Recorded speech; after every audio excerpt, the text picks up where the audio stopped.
Herkese merhaba. Nalan'ın Yemek Tarifleri kanalına hoş geldiniz. Bugün sizler için bayat ekmek pastası tarifi hazırladım. Evimizde ziyan olan gıdalardan bir tanesi de bayat ekmekler.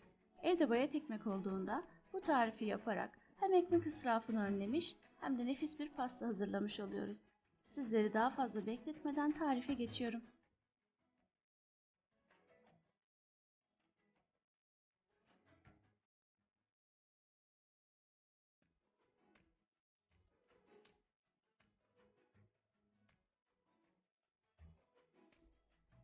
Tarif için bir bütün bir de yarım ekmek kullanıyorum. Ekmekleri ufak parçalara ayırıyorum. Bu tarifte bayat ekmek olduğunu söylemezseniz kimse anlamayacaktır.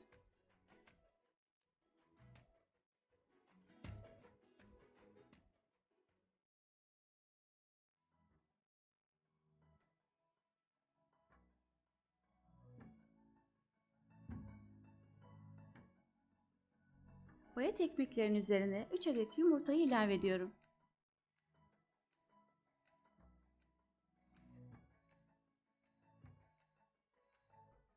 Bir su bardağı toz şekeri bir kaseye alıyorum.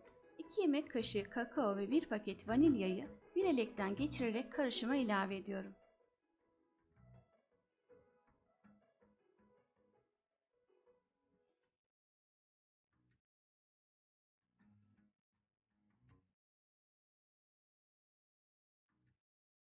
Tüm kuru malzemeleri bir çırpıcıyla karıştırıyorum. Üzerine 1,5 su bardağı süt ilave ederek şeker eriyinceye kadar karıştırıyorum.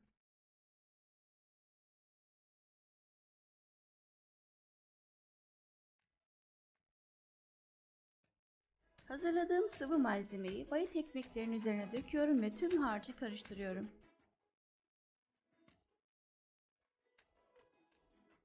Videoyu buraya kadar izleyen sevgili takipçilerim, yorum kısmına kalp emojisi olabilir, tarifim hakkında fikirleriniz olabilir, yorum olarak bırakırsanız çok mutlu olurum.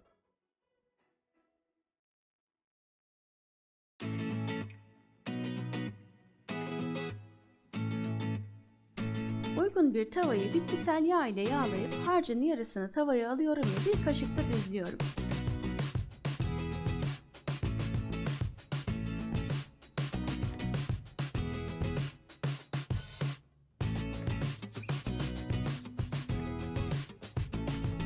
Bir paket sütlü çikolatayı küçük parçalar halinde bölüp harcın üzerine yerleştiriyoruz. Rendelemenize gerek yok, zaten kendiliğinden eriyecektir.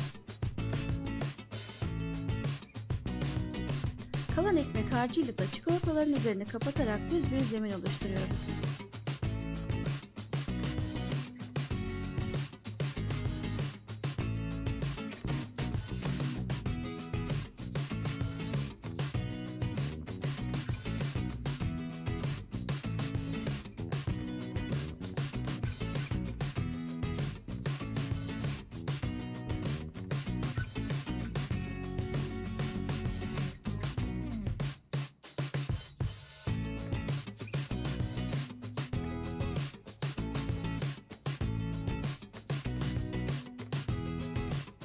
Kısık ateşte pişmeye bırakıyoruz.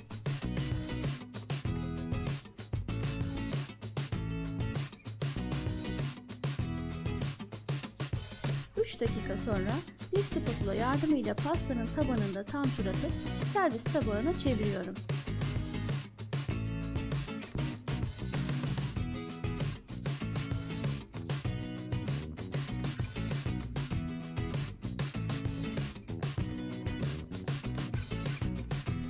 Tekrar tavayı yağlayıp diğer yüzünü de pişiriyorum.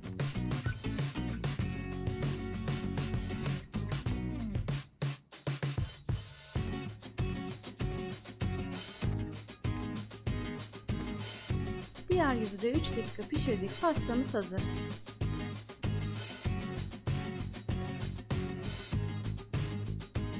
Bir paket 200 ml kremayı sos tavasına alıyorum.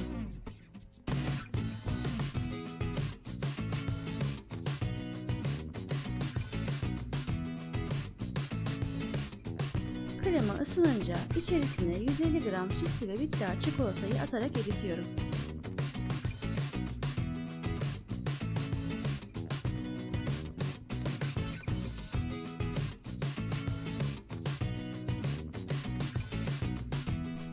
Çikolata sosumuz hazır. Bayat ekmek pastasının üzerine sosu döküyoruz.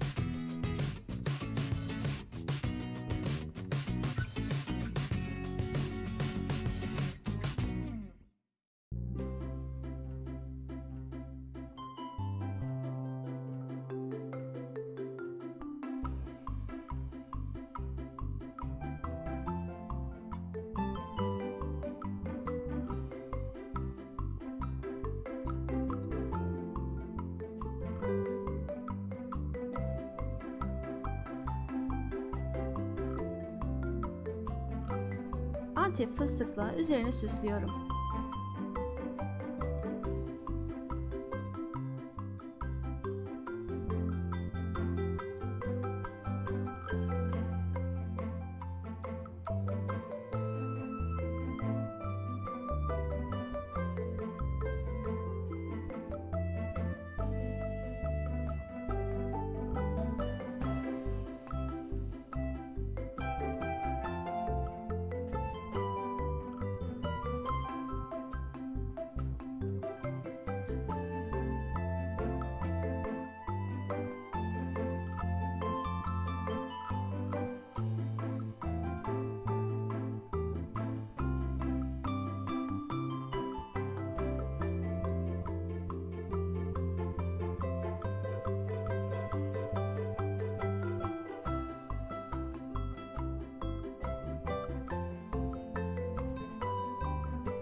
...20-25 dakika sonra dinlenen pastayı dilimleyerek servis yapıyorum.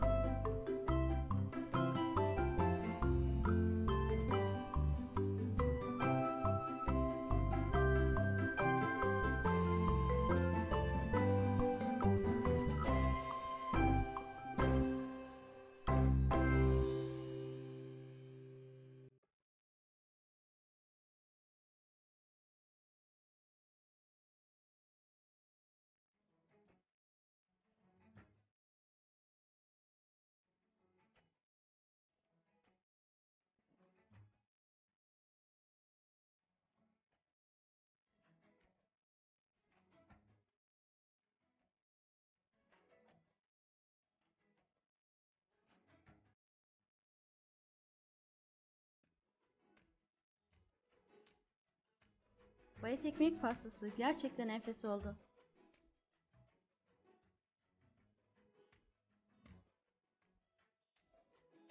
Pastanın iç dokusu mozaik pastayı andırıyor. Çikolata sosuyla da gerçekten enfes bir pasta ortaya çıkıyor. Tarifimi buraya kadar izlediğiniz için hepinize çok teşekkür ediyorum. Kanalıma hala abone değilseniz lütfen abone olmayı, yeni tariflerimden haberdar olmak için bildirim zilinizi açmayı unutmayın. Her hafta birbirinden güzel tariflerle bu kanalda sizlerleyim. Yeni bir tarifte daha görüşmek üzere, hoşça kalın. Hepinize sevgiler.